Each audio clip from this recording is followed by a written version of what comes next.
Welcome to the Crimson Engine. My name is 𝙍𝙗𝙄𝙗. Today we are looking at tube lights, or if you're American, tube lights, which have really taken the lighting world by storm and have become probably the fastest growing and most in-demand fixture to gaffers in the cinema, documentary, and TV world.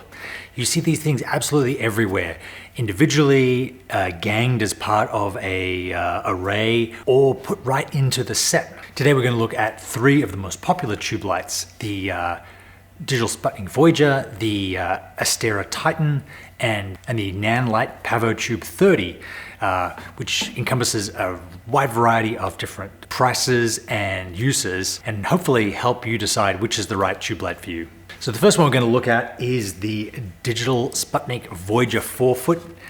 This isn't actually really a tube light. It is a kind of bar light with a tube attachment that goes over the top. So if you see the form factor of this, it's a little bit different. It has not quite a 𝙁𝙃𝙄𝙈 rail, is this a Swiss Arca rail on the back. You're able to put the mounting plate on the back of the rail here and adjust it anywhere you want in the scheme of things. It turns on with the push of the two buttons that it has. This is a 40-watt light, retails for around $700 or $675 plus tax. And it's sort of unique in that it only has two buttons, one here on the top and one here on the side. So there are no manual controls. Everything about this light needs to be adjusted and done in the app on your iPhone or Android device or iPad, and it has some very sophisticated functionality. Each individual LED is individually controllable, so you can set patterns, set arrays, set animations. You can even play video through these lights to give all kinds of crazy controls. It is a 40-watt bulb, and like all the lights we're looking at, has a battery built in. So you get about 3 hours runtime at full power with the Voyagers.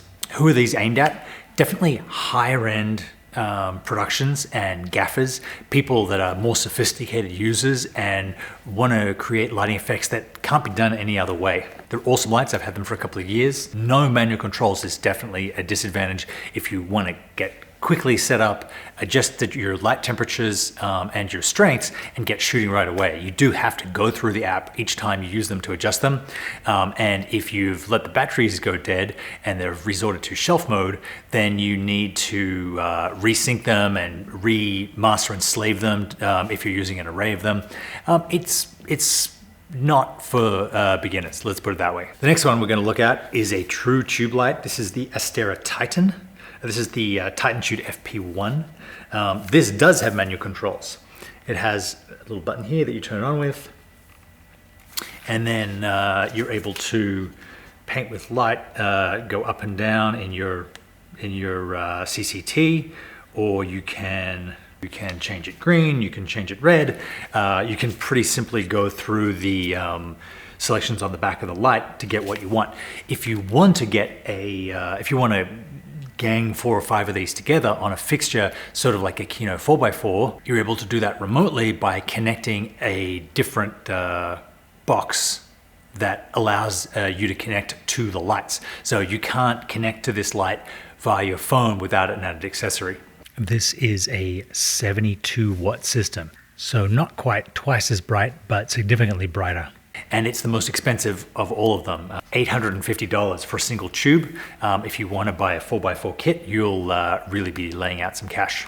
Having said that, these have become the industry standard for tube lights in a lot of ways, much like the ARRI Sky panels became the standard for that type of fixture. You'll see these on most big movies, either the 4 kit or the 8 kit, and often people will just, because of the size, you're able to snap them into existing fixtures and turn your normal overhead fixture into a very bright, very controllable, remotely, very configurable source. These are the brightest and longest lasting battery of the bunch we're looking at, but they're also the most expensive.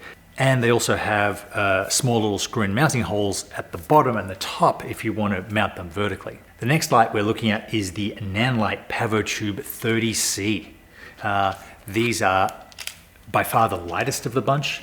They are the cheapest of the bunch. They're under $300. So you can get four of these for the price of one of these. What I love about these lights is that they have a little screen at the back, they have a full button menu, and they have these two dimming bulbs on the top where you can change between your saturation, your dimming, and your color. So you're able to do this actually blind. Like I have one here above me, so I'm just able to look in the screen and then fiddle around with it to get what I want. Which is unique of all these lights. Both of those guys, well, one, you need to go into the menus with the 𝙍𝙐𝙄𝙄𝙀, and the TitanTubes, you need to actually see the fixture and hit up and down buttons. These lights have hard on and off switch, which is wonderful. They also have the two dimming switches. One changes the selection of the menu, and the other one changes the setting of the menu. And it's they have full HSI, so hue, saturation, intensity, to be able to dial through your colors at full intensity. They also have the manual or all the menu system written on the back of the light, which is smart. This is a 32 watt fixture, so it doesn't quite have as much punch as the other two. But if you're looking to get into tube lights, these have a lot of advantages over the other two. They have these really great mounting caps that they come with, where you fold it over the light, lock it in, and then they have two 1/4-20s at the back.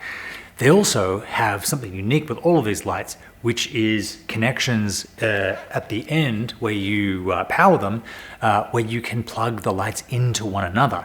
Set one to master, the rest to slave, and then the controls of one of them will control all of them.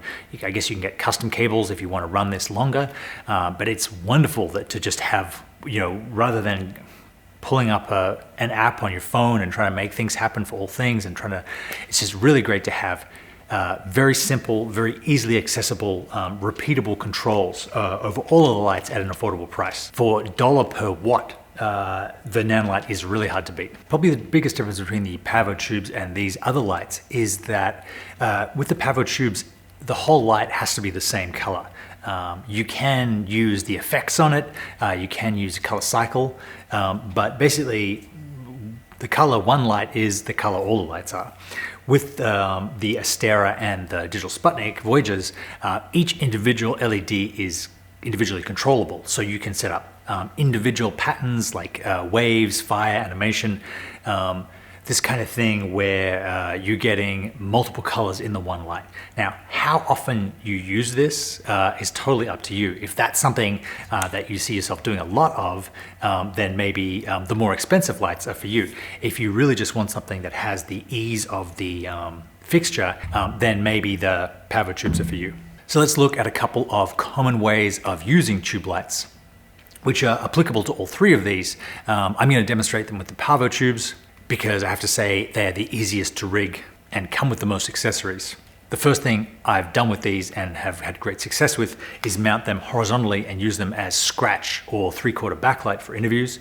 You can also mount them overhead on an arm like I've done here to get not just a small hair light, but a long hair light that will cover your entire interview subject or hero. You can put them underneath your camera and your key source like I've done here, that gives you a really nice eye light that you see filling in from below for my 3/4 top light. If you're lighting a scene and your character passes through a dark area, it's going to be challenging to light. It's very easy to put these just on the floor or above a door, stick them in there with a couple pieces of gaffer tape, and suddenly your scene is lit. You can place them underneath cars or other objects that you want to add a little bit more visual interest in, and again, get rid of dark areas in your scene that aren't going to be flattering for your characters. You can use them as background lights like I've done here on the back of my table, which gives a really cool uplight effect and turns a pretty average office into something straight out of a science fiction. And you're also able to gang them together on some kind of plate or mounting piece to give a really big, powerful key. In this case, a 150 watt light through a diffusion that gives a amazingly soft and diffuse key light.